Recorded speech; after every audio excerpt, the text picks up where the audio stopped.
Welcome to our channel. ಇವತ್ತು ಹುಣಸೆಹಣ್ಣದು ಚಿತ್ರಾನ್ನ ಗೊಜ್ಜು ಮಾಡೋ ವಿಧಾನನ ನೋಡೋಣ ಫ್ರೆಂಡ್ಸ್. ಈ ರೀತಿ ಒಂದು ಇಡಿಯಷ್ಟು ಹುಣಸೆಹಣ್ಣು ತೊಗೋಬೇಕು. ಸ್ವಲ್ಪ ನೀರಲ್ಲಿ ನೆನೆಸ್ಕೋಬೇಕು. ನೆನೆಸ್ಕೊಂಡು ಈ ರೀತಿ ನಾನು ರಸ ತೊಗೊಂಡಿದ್ದೀನಿ. ರಸ ತೊಗೊಂಡು ಈ ರೀತಿ ಒಂದು ಸ್ವಲ್ಪ ಕಡಲೆಬೀಜ ತೊಗೊಂಡಿದ್ದೀನಿ ಸ್ವಲ್ಪ, ಮತ್ತು 2 ಸ್ಪೂನಷ್ಟು ಉದ್ದಿನಬೇಳೆ, 2 ಸ್ಪೂನ್ ಕಡಲೆಬೇಳೆ, ಸ್ವಲ್ಪ ಕರ್ಬೇವಿನ ಸೊಪ್ಪು, ಒಂದು 5 ಒಣಮೆಣ್ಸಿನ್ಕಾಯಿ, ಮತ್ತು ಅರ್ಧ ಸ್ಪೂನು ಜೀರಿಗೆ ಮತ್ತು ಸಾಸಿವೆ, ಮತ್ತು 2 ಉಂಡೆಯಷ್ಟು ಬೆಳ್ಳುಳ್ಳಿ ತೊಗೊಂಡು ಜಜ್ಜಿದ್ದೀನಿ, ಮತ್ತು ಒಂದು ಈರುಳ್ಳಿ ಈ ರೀತಿ ಸಣ್ಣಗೆ ಕಟ್ ಮಾಡ್ಕೋಬೇಕು.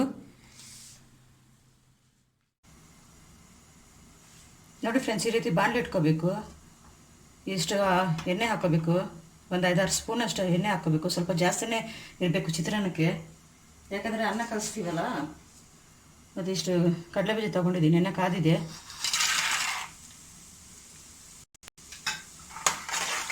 ಇದು ನಾವು ಟ್ರಾವೆಲ್ಗೆ ಹೋಗುವಾಗ ಮತ್ತು ಮಕ್ಕಳಿಗೆ, ಯಜಮಾನ್ರಿಗೆ ಬಾಕ್ಸಿಗೆ ಕಟ್ಟೋಕ್ಕೆ ಎಲ್ಲ ತುಂಬ ಚೆನ್ನಾಗಿರುತ್ತೆ. 2 ದಿನ ಆದ್ರೂ ಅನ್ನ ಕಲಸಿಟ್ರೂ ಅಲಸೋಗಲ್ಲ. ಮತ್ತು ಫ್ರಿಜ್ಜಲ್ಲಿ ಇಟ್ಕೊಂಡ್ರೆ 1 ತಿಂಗಳು ಗಂಟ ಬರುತ್ತೆ ಈ ಗೊಜ್ಜು, ಏನು ಅಲಸೋಗೋದೇ ಇಲ್ಲ. ಈ ರೀತಿ ಗೊಜ್ಜು ಮಾಡಿ ಇಟ್ಕೊಂಡ್ರೆ ಎಮರ್ಜೆನ್ಸಿಗೆ ಮಕ್ಕಳಿಗೆ, ಯಜಮಾನ್ರಿಗೆ ಡ್ಯೂಟಿಗೆ ಹೋಗುವಾಗ ಅನ್ನ ಕಲಿಸ್ಕೊಟ್ರೆ ತುಂಬ ಚೆನ್ನಾಗಿರುತ್ತೆ ಫ್ರೆಂಡ್ಸ್. ಇದಕ್ಕೆ ಕಡಲೆಬೀಜ ಎಲ್ಲ ಸ್ವಲ್ಪ ಉಕ್ಕೋಬೇಕು.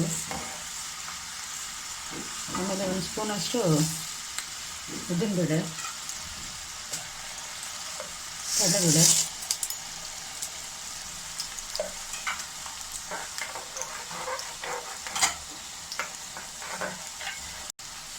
ಸ್ವಲ್ಪ ಜೀರಿಗೆ ಮತ್ತು ಸಾಸಿವೆ,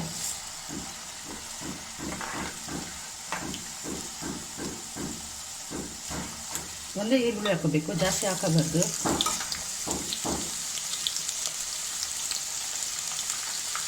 ಮತ್ತು ಸ್ವಲ್ಪ ಬೆಳ್ಳುಳ್ಳಿ ತೊಗೊಂಡಿದ್ವಲ್ಲ ಜಜ್ಕೊಂಡು ಅದನ್ನಿದೆ,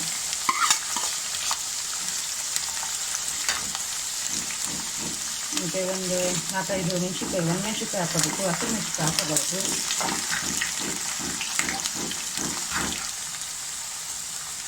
ಸೊಪ್ಪು ಹಾಕೋಬೇಕು, 1-2 ಕಡ್ಡಿ.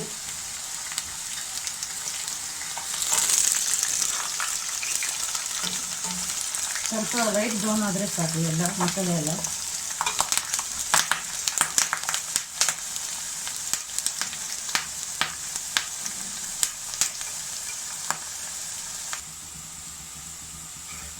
ನೋಡಿ ಫ್ರೆಂಡ್ಸ್, ಇಷ್ಟು ಲೈಟ್ ಬ್ರೌನ್ ಆಗಿದೆ.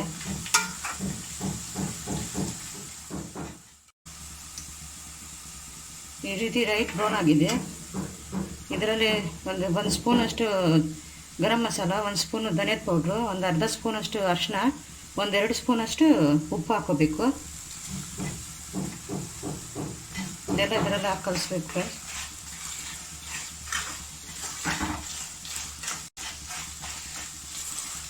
ಫ್ಲೇಮ್ ಲೋಲ್ಲಿ ಇಟ್ಕೋಬೇಕು, ಹೈಯಲ್ಲಿ ಇಟ್ಕೋಬಾರ್ದು. ಸ್ವಲ್ಪ ಕೊತ್ತಂಬರಿ ಸೊಪ್ಪು ಹಾಕೋಬೇಕು. ಹಾಕ್ಕೊಂಡು ಈ ಹುಣಸೆಹಣ್ಣು ರಸ ಐತಲ್ಲ ಇದರಲ್ಲಿ ಹಾಕೋಬೇಕು. ಮೀಡಿಯಮ್ ಫ್ಲೇಮ್ ಇಟ್ಬಿಟ್ಟು ಮುಚ್ಚಳ ಇಟ್ಬಿಡೋದ. ಏನೋರವರೆಗೆ ಒಲೆ ಮೇಲೆ ಇಟ್ಕೋಬೇಕು.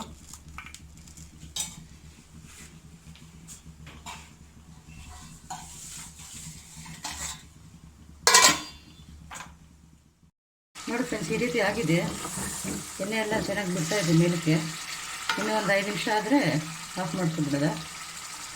ಮೀಡಿಯಮ್ ಫ್ಲೇಮಲ್ಲಿ ಮಾಡ್ಕೋಬೇಕು ಫ್ರೆಂಡ್ಸ್, ಸೀದೋಗ್ಬಾರ್ದು. ಇದು ಎಣ್ಣೆ ಬಿಡ್ತಾ ಇದೆ ಮೇಲಕ್ಕೆ. ಇನ್ನೊಂದು 5 ನಿಮಿಷ ಆದಮೇಲೆ ನೋಡಿ ಫ್ರೆಂಡ್ಸ್, ಆಗಿದೆ. ಎಣ್ಣೆ ಎಲ್ಲ ಚೆನ್ನಾಗಿ ಮೇಲಕ್ಕೆ ಬಿಟ್ಟಿದೆ. ಒಂದು 2-3 ಸ್ಪೂನ್ ಅಷ್ಟು ಹಾಕ್ಕೊಂಡು ಅನ್ನಕ್ಕೆ ಕಲಿಸ್ಕೊಂಡ್ರೆ ತುಂಬ ಚೆನ್ನಾಗಿರುತ್ತೆ. Gas off ಮಾಡಿಬಿಡುತ್ತಾ.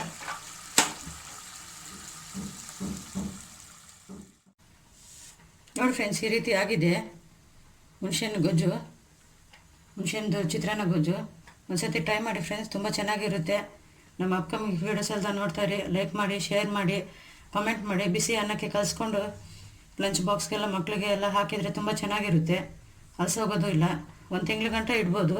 ಯಾವತ್ತಿದ್ರೂ ಅಲ್ಯೂಮಿನಿಯಂ ಇದರಲ್ಲಿ ಮಾಡಿದರೆ ಈ ಥರ ಗ್ಲಾಸ್ ಬೌಲು, ಇಲ್ಲಾಂದರೆ ಸ್ಟೀಲ್ ಬೌಲು ಅಲ್ಲಿ ಹಾಕ್ಕೊಂಡು ಇಟ್ಕೋಬೇಕು. ಹುಣಸೆಹಣ್ಣು ಹುಳಿ ಅದರಲ್ಲೇ ಆ ಪಾತ್ರೆಯಲ್ಲೇ ಇಡಬಾರ್ದು. ನೋಡಿ friends, thank you very much for watching our video.